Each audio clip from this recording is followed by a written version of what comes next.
Le chapitre sur l'homogénéisation des variables consiste à traiter les valeurs aberrantes. Et puis on verra aussi très rapidement le traitement des valeurs nulles, même si ça demande vraiment un paragraphe à part entière.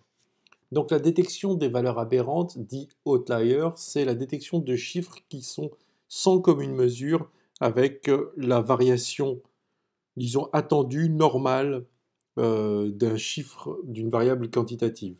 On remarque très rapidement que dans certaines études, ben, on a un gros peloton de données qui tourne autour d'une moyenne, plus ou moins étendue, et puis tout d'un coup, on a des chiffres qui sont sans commune mesure, qui sont en dehors de ce qu'on pourrait appeler une certaine normalité dans l'étendue de la variable. Mais justement, ce qu'on pourrait appeler une certaine normalité, il va falloir le définir mathématiquement et décider à quel moment un chiffre est au-delà de la variation normale de ses congénères dans une variable quantitative. Et donc là, il y a trois méthodes pour le faire, hein, trois codes pour le faire sur RStudio. La première est la méthode de l'interquartile. Donc, on a pris l'habitude de répartir une variable quantitative à une série de chiffres au regard de sa médiane, hein. On va ordonner les chiffres du plus petit au plus grand, hein. On va ordonner les individus en fonction d'une variable quantitative du plus petit au plus grand, et on va regarder le chiffre qui divise la population en deux. Et on va découper en fait cette population en quatre parties. Le quart plus faible, hein, le premier quart le plus faible, Q1, euh, qui va nous donner le premier quartile, la moitié la plus faible, la moitié de la population, donc la médiane divise la population en deux, la moitié de la plus faible divisée, séparée de la moitié la plus forte, le 75%, c'est-à-dire les 25% les plus forts, les 75% les plus faibles, et puis les plus forts, hein, avec le maximum. Et donc, ça, on connaît, on a un minimum, un médiane, premier quartile, troisième quartile, et puis maximum. Ce qu'on va calculer, c'est l'interquartile, ça veut dire quelle est l'étendue entre le 25% le plus fort et le 75% le plus fort, c'est-à-dire autour de la médiane. Et ça, on va dire que grosso modo, ça va nous donner une certaine mesure de la normalité. La normalité autour de la médiane, c'est quand on est entre le 25e pourcent et le 75e pourcent autour de la médiane. Et puis on aura les très faibles, qui sont en dessous des 25%, et on a les plus forts, au-dessus de 25%. On aurait pu imaginer de faire ça en déciles ou en centiles, hein. La tradition fait qu'on travaille en général en quartile. Ce qui va être intéressant, c'est de calculer cette étendue, l'interquartile. Quelle est l'étendue, quelle est la variation entre le début de la normalité et la fin de la normalité. Pour ça, on va faire Q3 moins Q1, et ça va nous donner la différence. Donc Q3 moins Q1, et ça va nous donner l'IQR, l'interquartile range, l'étendue de la normalité, quelque part, hein, entre le chiffre du 25% et les chiffres du 75%. Cette étendue de la normalité, on va la majorer de 1,5. Cette étendue de la majorité cette étendue interquartile, on va la majorer d'1,5 pour prendre une certaine sécurité.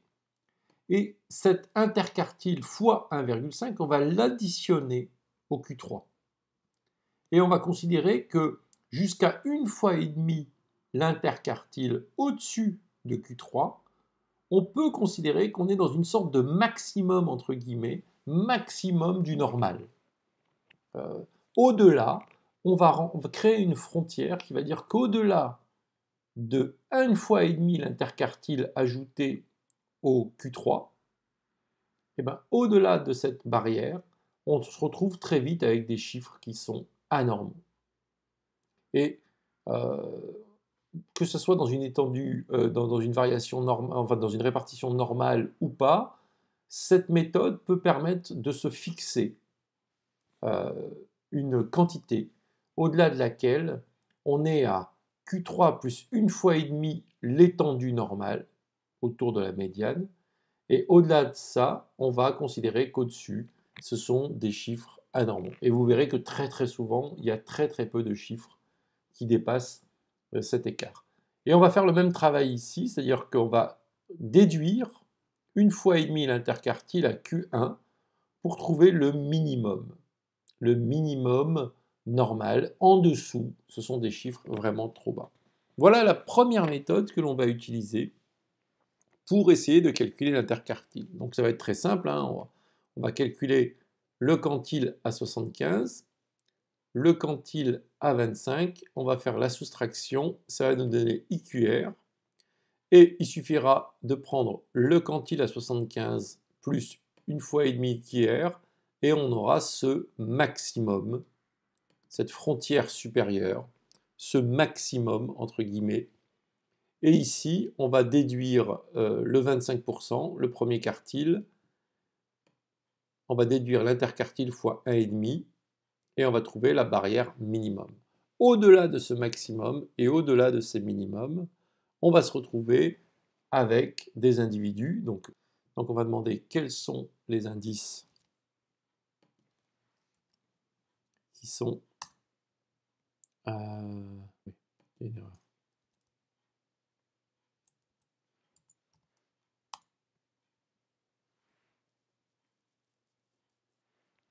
AppSubAdmin.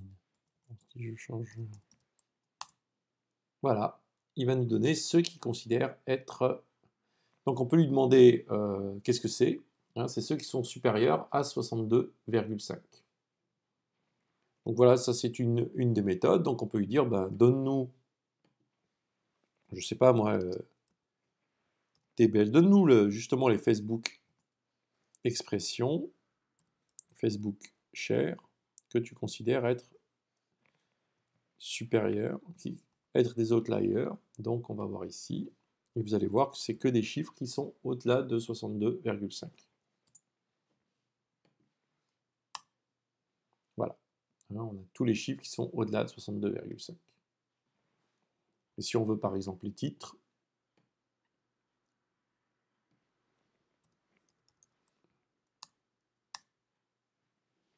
ça c'est la première méthode, la méthode assez simple. Il est toujours intéressant de connaître ce chiffre, le AppSup et le AppMin, d'avoir une sorte de jauge. On sait ici que pour la variable ici Facebook Share, au-delà de 62,5, on se retrouve vraiment dans des cas exceptionnels.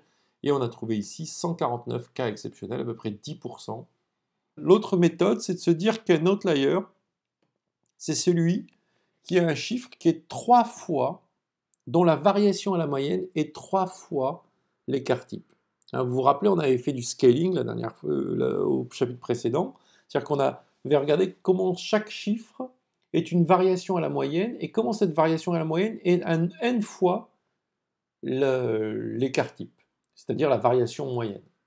Donc il suffit donc en effet de prendre cette variable, la variable var, et de la scaler. Tout à l'heure on a pris la variable var ici. Par exemple, on va reprendre relevance, la variable var. On va la scaler, donc true, ici. Hop, on n'a pas besoin de dire qu'elle est numérique parce qu'en en fait, elle est déjà numérique. On le sait. Hop, on va l'écraser parce que c'est une variable temporaire. Et on va dire, eh ben, ici, que est quelque chose est en fait un outlier, celui qui est inférieur à moins 3 ou supérieur à plus 3. C'est-à-dire moins 3 fois l'écart type, plus 3 fois l'écart type. Et donc si on fait ça, on se retrouve avec rien du tout. Si on fait 2, ah non, c'est ou, pardon. Ah oui, c'est ou. Erreur de ma part. Encore une fois, ici, c'est un ou. Et ici, c'est un ou. Voilà. Et là, on va se retrouver pas tout à fait avec les mêmes. Si on retrouve le 42, on trouve le 45, alors qu'on l'avait raté ici. Le 105, est-ce qu'il est là? Ah non, non, c'est pas ça, c'est pas ça, c'est pas ça, c'est pas ça. Pardon, le 42, le 45, il est bien là aussi. Le 105, il est bien là aussi. Vous voyez qu'on en a beaucoup moins, hein. Ici, tout à l'heure, on avait 96, 97, 98, 99. Et ici, on en a à peine 21, 22, 23, 24, 25, 26, 27. C'est beaucoup plus exigeant. Cette méthode est beaucoup plus exigeante pour qualifier des écarts types. Alors, on se retrouve dans une situation beaucoup plus exigeante pour qualifier des écarts types. 3 fois, quand on considère que la variation à la moyenne est 3 fois la variation moyenne, et bien alors on considère que là, on a vraiment un chiffre assez extraordinaire. Troisième méthode pour faire les outliers, c'est d'utiliser une fonction du boxplot qui va détecter automatiquement dans une variable, les chiffres qui sont considérés comme outliers. C'est une fonction interne en fait, les chiffres qui sont dans une fonction outlier. Var, on a quoi? La relevance, qu'est-ce que c'est que ça? Bien. Hop.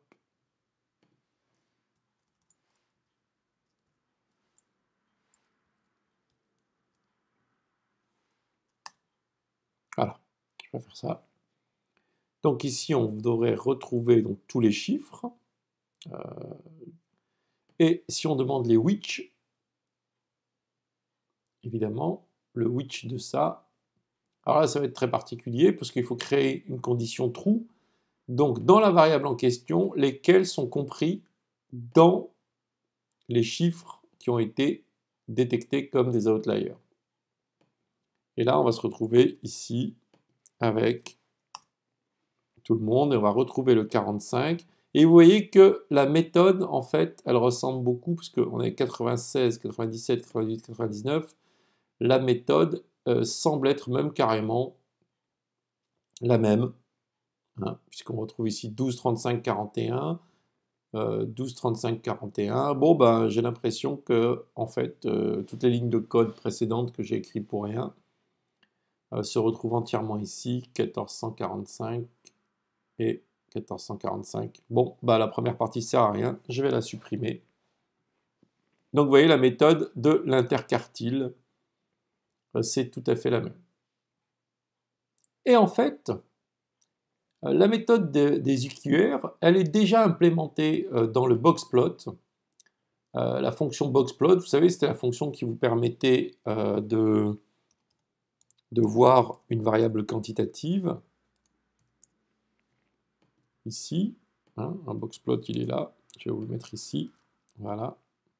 Voilà, là on a un boxplot de la variable quantitative qui est le relevance. Et en fait, cette fonction boxplot, elle a une fonction qui permet de détecter les valeurs outliers. Et qu'est-ce qu'on constate? En fait, ces valeurs, il y en a 99, ces valeurs sont exactement la méthode des EQR. C'est cette méthode-là implémentée ici. Donc en fait, on n'aura jamais à utiliser cette méthode. Je l'ai fait ici pour que vous compreniez pourquoi ça fonctionne comme ça et pour vous présenter cette répartition. Et en fait, elle est implémentée ici. Et donc, on a les valeurs. Et donc, il suffit de demander, je cherche tous les éléments de la variable qui sont compris à l'intérieur des valeurs reconnues comme des outliers. Ici, il y a toutes les valeurs reconnues comme des outliers. Et je cherche pour cette variable tous les éléments qui sont dans ces valeurs, qui sont équivalents à ces valeurs. Et évidemment, j'en demande les indices. Donc, si je fais ça, je trouve les indices des outliers. Le cours sur le recodage de données consiste à travailler autour des valeurs manquantes. Vous le savez, régulièrement, dans les enregistrements, dans les enquêtes, dans les études, il y a des non-réponses à certaines questions. Il y a certaines variables qui sont vides, qu'on appelle des variables NA. Et ces NA peuvent poser problème parce qu'en fonction des fonctions qu'on utilise, des paramètres qu'on utilise, ces NA peuvent être pris en compte, pas pris en compte, notamment dans le calcul de moyenne. Et tout ça peut poser problème et on peut être amené à un moment, notamment en machine learning, à vouloir ne pas avoir de NA dans son questionnaire. Et donc, la question va se poser de qu'est-ce qu'on fait de ces valeurs manquantes. Alors, il y a plusieurs solutions, vous allez voir, de la plus simple et la plus brutale à à la plus fine et la plus compliquée.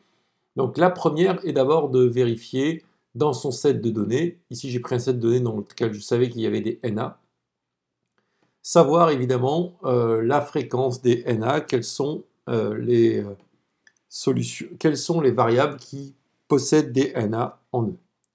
Donc on va faire ça, et on va voir ici la liste des variables,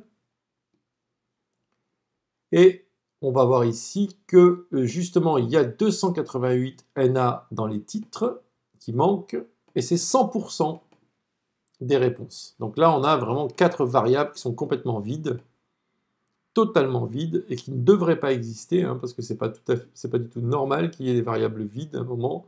Et title, description, keyword, là il y a une vraie erreur.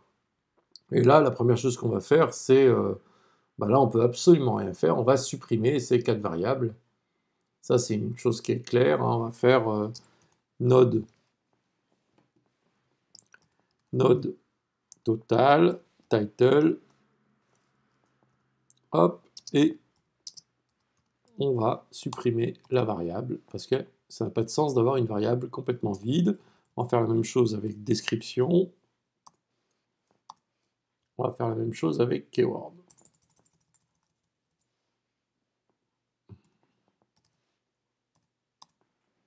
Ok, on va redemander à voir justement les variables vides, et on découvre en fait qu'on a l'Alexa Rank, et en fait là, vous ne le savez pas, mais ça c'est des variables que j'ai créées à partir de l'Alexa Rank, hein. Ce sont des variables que j'ai créées à partir de l'Alexa Rank, donc il est assez logique qu'on retrouve les mêmes NA.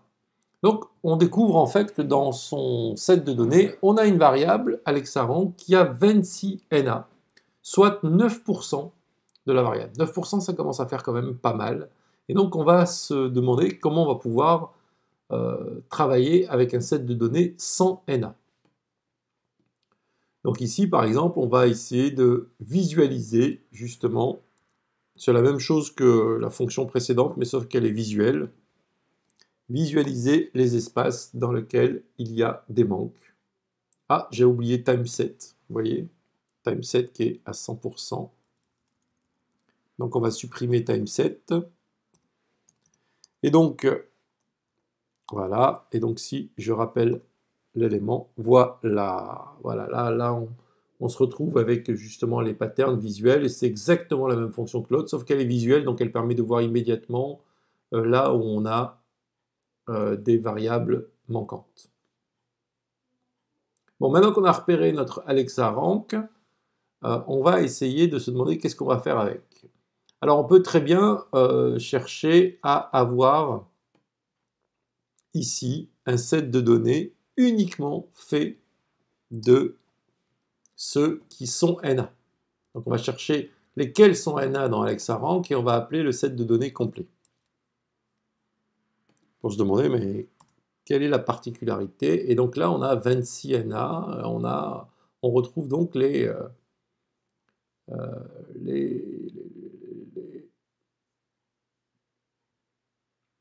voilà. Donc ici, on a tous les Alexa Rank avec le NA. Ils sont à peu près, on avait dit combien? J'ai oublié, 9%, mais vous voyez, ils sont tous, tout ça, c'est des Alexa Rank NA, ça veut dire que c'est le set de données vide. Alors à l'inverse, hein, la première méthode la plus brutale va être de récupérer ceux qui ne sont pas NA sur l'Alexa Rank, puisqu'on a repéré que ici on avait les variables dans l'Alexa Rank qui étaient vides, je veux le set de données qui n'est pas vide.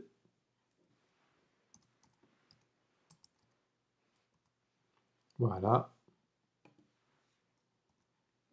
Voilà. Là, on retrouve tout le set de données complet. Hein, les 234 lignes qui manquent plus 31, on se retrouve avec tous les sets de données sauf les NA. Et si on a beaucoup de variables qui ont des NA, on peut faire encore plus brutal, ça veut dire qu'on peut demander à l'échelle du tableau complet de se retrouver avec l'ensemble des lignes qui n'ont aucun NA sur toutes les colonnes. Donc là, c'est un peu brutal parce que la moindre ligne qui se retrouve avec un NA est supprimée de la table.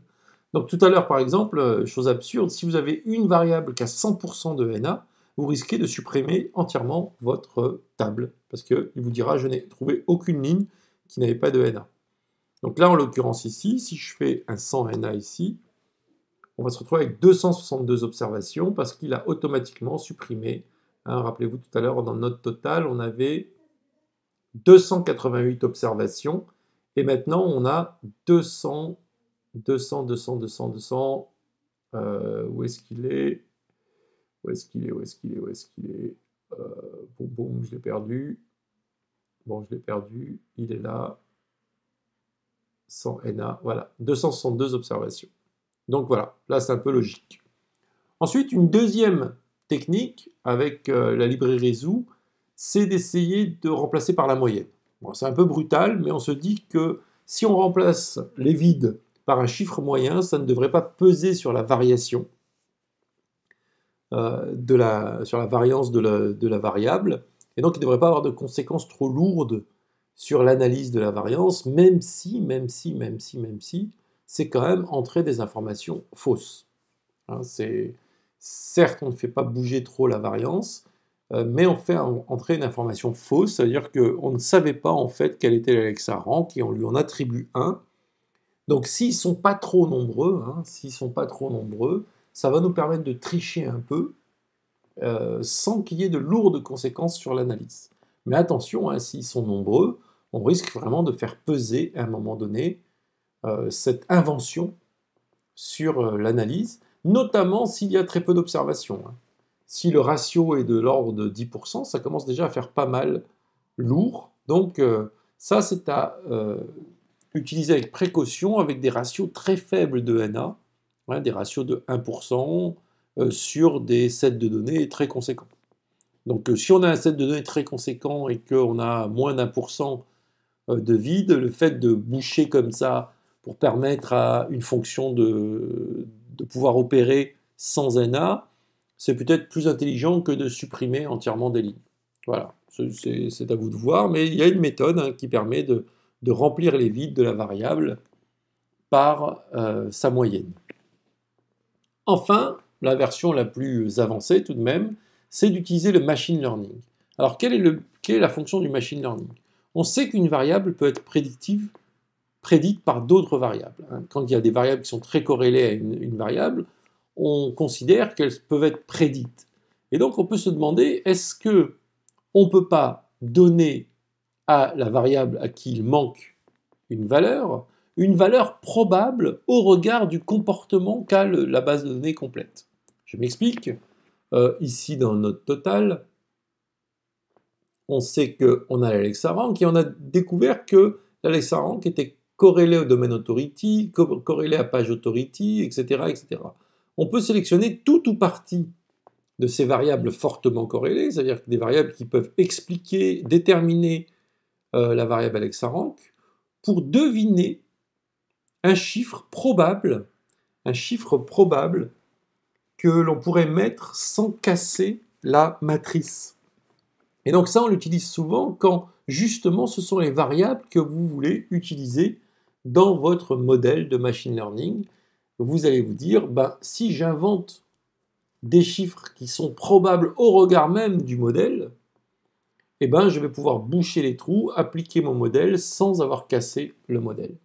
Et donc là, c'est la librairie MIS qui est très très importante. Elle a toute une série de méthodes algorithmiques pour boucher les trous. On peut soit sélectionner la méthode quand on maîtrise bien les méthodes d'imputation, on appelle ça des méthodes d'imputation. Soit on sélectionne ces méthodes, soit on laisse MIS faire au mieux. Et MIS détectera selon la nature des méthodes la meilleure méthode, la nature des variables, la meilleure des méthodes. Alors là, par exemple, j'ai pris les variables de 8 à 13, donc il y a l'Alexa Rank ici, et puis j'ai pris les autres, en sachant que ces variables-là quantitatives déterminent assez bien l'Alexa Rank. Et donc je vais demander à ce qu'il fasse 10 modèles de méthodes. On va repartir, on va tirer au hasard, il y a une certaine variabilité, une certaine part de hasard, donc on va tirer un jeu de hasard, et on va itérer ces 10 méthodes 20 fois pour trouver celle qui est la plus fréquemment réutilisée. Donc non seulement il va utiliser 10 imputations, mais ces 10 imputations, il va les itérer 20 fois. Et tout ça va former un objet dans lequel je vais retrouver mes 10 sortes d'imputations. L'imputation étant qu'il va remplir à chaque fois les champs vides. Donc si je fais ça, on va voir ici, ça va aller très vite. Voilà, on voit ici qu'il a fait 20 fois 10 imputations. Il y avait 10 imputations, il a fait 20 fois, il a pris le meilleur tirage au regard de ces différents paramètres. Alors c'est extrêmement compliqué en fait. Cette ligne qui vous paraît très simple fait des calculs extrêmement compliqués en machine learning. Donc on ne va pas rentrer dans les détails, mais sachez qu'on a utilisé la meilleure méthode pour remplir le vide. Donc si je peux faire un summarize, il me dit que en fait ici, tiens, je me suis perdu en route, il me dit là que aucune des variables. Alors je me suis trompé, peut-être un autre total, bougez pas, j'ai peut-être fait une bêtise. 1, 2, 3, 4, 5, 6, 7, 8, 9, 10. Donc c'est 5 à 10, j'ai fait une bêtise. Le modèle, il va de 5 à 10. 5 à 10. Voilà. Là, il a travaillé les Alexa Rank, etc. Voilà. Et donc, si je lui demande un summary, il me dit que dans Alexa Rank, il avait trouvé du vide, il a fait un ppm. Quand il vous dit rien, ça veut dire qu'ici, il n'a trouvé aucun champ vide, donc il n'a pu appliquer aucune méthode. Et ici, en l'occurrence, l'Alexa Rank, il vous dit qu'il a utilisé les 5 variables. Les 5 ont été utiles dans la construction de sa méthode. Et si je veux voir ce qu'il a créé comme variable, elles sont ici. Il a créé ici des variables, il a imputé des variables, là. Donc vous avez les 10 imputations et vous avez les indices ici. Donc il n'y a pas tout, puisqu'il a, ça c'est tous les indices où il y avait du vide dans l'Alexa Rank. Donc quand vous avez fait ça, eh ben, vous allez tout simplement récupérer, vous allez voir ici, récupérer le set complet. Alors si vous voulez en choisir un particulier, il y a un paramètre qui le permet, mais là on va lui laisser choisir les sets complets. Et on va se retrouver avec un nouveau set complet, cette fois-ci, avec plus aucun vide. Si je vais rechercher tout à l'heure ma fonction qui me permettait de calculer le vide, voilà, et que je lui mets new dataset, il va me dire qu'il n'y a absolument rien de vide. Non, ça c'est l'ancien, pardon, excusez-moi. Parce que j'avais déjà fait quelques tests, et donc apparemment j'ai mis une variable, un majuscule à un moment, voilà. Là, il nous dit qu'il n'y a absolument aucun vide dans ce dataset. Donc, je vais pouvoir récupérer à ce moment-là ma variable Alexa Rank et l'imputer, évidemment, dans mon jeu de données, note totale.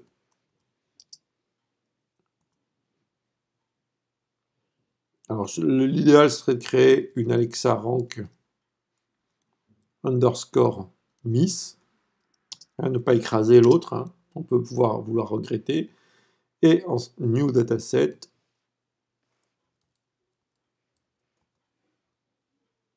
hop, Alexa Rank, boum, voilà. Et donc du coup, si je vais chercher la fréquence pour détecter les NA, et cette fois-ci je mets note totale, il me dira toujours qu'Alexa a 26 vides, mais par contre, le Alexa Miss, lui, a 0 vide. Donc ça, c'est intéressant. J'ai réussi à imputer un champ vide. Voilà, on en a fini avec la gestion des vides dans RStudio.